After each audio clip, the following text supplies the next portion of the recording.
Ben, keto camp, man. You must get this response all the time. Keto causes cancer. How do you deal with those headlines? You're right, because you see the headlines out there saying long-term low-carb keto diets is going to raise cancer. And that's because, as you see in those articles, this nasty free radical, 4-HNE, which is the byproduct of fat oxidation, just burning fat for too long. So I always explain, like, a lot of those people are eating these PUFAs, these polyunsaturated fatty acids, and they're eating them for too long. And you know, because you taught me this, we don't do any diet long-term, including keto.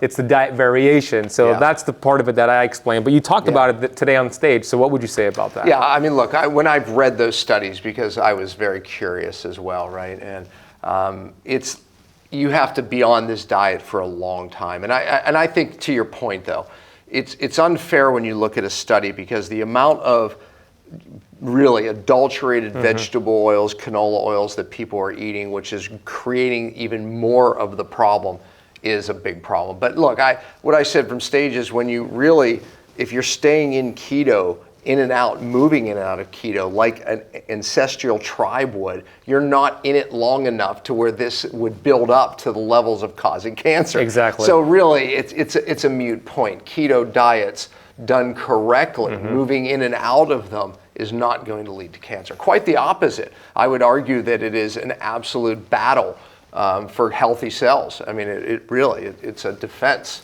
Yeah, exactly, because it's a stress to the mitochondria, and as you always talk about hormesis, stress is only bad when you do not adapt. Stress is needed for health and longevity when you adapt to it. So ketosis is signaling to your body times of famine, times of stress. Let's create healthier mitochondria, right? Mitogenesis, mitophagy. But do that too long, then it's like doing a marathon every single week. You don't adapt to it, and then that's where the problem occurs. Is ketosis a diet? It can be, but the way we teach it, it's more of a metabolic process. It's about, we see 88% of Americans who are unhealthy, and that's according to a 10-year study from the University of North Carolina. They're in a keto deficiency. They have forgotten about this metabolic process. So yeah, you could call it a diet, but it's really a metabolic process. You think that more people have been harmed by keto than helped? And I'm a keto fan here, right? Moving people in and out of the state to deregulate inflammation. But do you think that more people are harmed because so many people go into keto and don't understand clean keto, correct keto versus dirty keto? What's your feeling on it? That's a really good question. I never was asked that question before. I would be inclined to say, with the popularity of keto, probably, yeah. It has probably done more harm than good because of all the misconceptions, eating the worst fats out there that are all keto-friendly, artificial sweeteners, all keto-friendly but not health-friendly. So probably, what would you say? Yeah, no, I believe that's the case, right? And then what happens is things end up with a bad rap because people say, well, I didn't feel good in keto, or this about keto.